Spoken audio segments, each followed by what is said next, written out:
This book rules, and you should read it. Devil House is the most recent release of John Darnielle's, a musician known well and beloved on the scene as the Mountain Goats, with a discography stretching over decades now that I still have on my playlists. Well, he started writing novels, and let me tell you, if his lyricism was any indication of the coming awesome he would deliver onto pulp, then I should have, started a Church of Darnielle 15 years ago. His previous novels include Wolf in White Van and Universal Harvester, UH being worth a great mention if you're into analog horror, the Midwest, or video rental stores. What a story that one was. This new book, Devil House, is Darnielle's answer to true crime. It covers every angle, and if you're a fan of detective work, murder cases, social outliers, and mystery in general, you need to read this book. The story is centered around a true crime novelist, who at this point in the story is already semi-famous. After being given a tip by his agent about some grisly murders in a small Californian town that never made the national news, he is convinced to move to the town and buy the very house that the murders happened in. Well, it's a house when he buys it. But the house just happened to be an abandoned pawn shop when the murders occurred. Before that, it was a newsstand. Before that, it was a restaurant.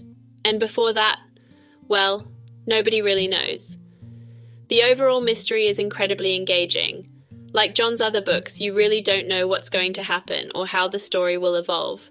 But it's all timed out so well that the quick plot point drops and reveals might sneak right past you, only realizing later what significance it held. Introduces situations and characters without preambling on them. It makes you curious enough to keep reading, and the new information is given at just the right pace. You'll hear a character name you haven't heard yet, and then after the current scene wraps up, it will smoothly transition into unraveling that tiny mystery. The perspective changes throughout the book are incredibly fluid. There's even a part where he goes into the second person, describing an old murder case of the White Witch he covered by saying "you" over and over again to explain the things that are happening. There's not a lot of second-person novelleering, and I enjoyed it. It almost felt kind of dirty, which is a great commentary on this genre as a whole. There's an awesome section in the middle that just switches to Old English. I don't know where else to place this detail in this review. I just thought it should be mentioned. It's hard to get through, but if you can really buckle down and focus, it provides a really fun exercise. John's prose is great. Instead of simply describing things or situations, Darnielle opts to often describe the feelings, sometimes even comparable sensations, of the things that occur. Whether it be as lighthearted as describing the feeling of driving on the highway and pulling off at a rural gas station, or as heavy-handed as stabbing a home invader 37 times and sawing the flesh from their skeleton, something about the way he sets the scene is just delightful and easy to understand. At times you'll get lost in his writing. I know sometimes I'll drift off while reading and absently breeze through a page or two of any book, but something here in Devil House doesn't allow me to, and it's rich enough that if I do, it's no chore to reread a segment.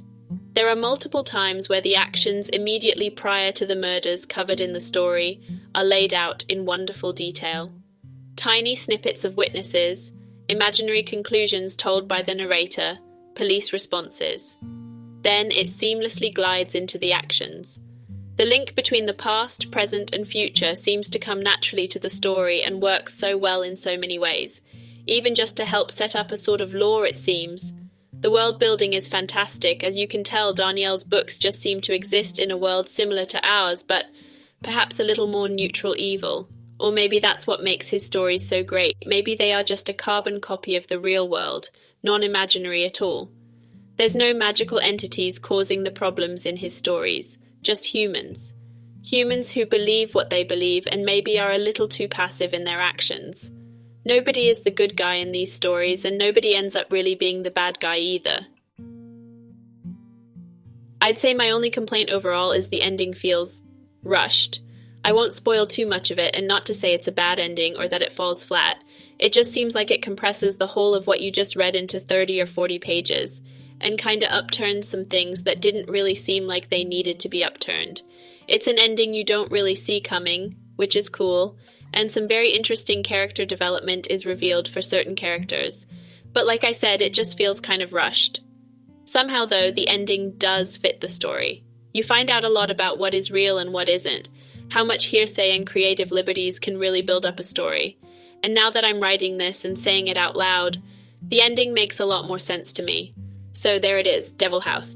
Check it out if you like horror fiction, true crime things, mysteries, or just need something fresh to read that's a little off the typical path. And then go listen to the Mountain Goats. Okay, Ronnie the Reader, signing off. Cheers.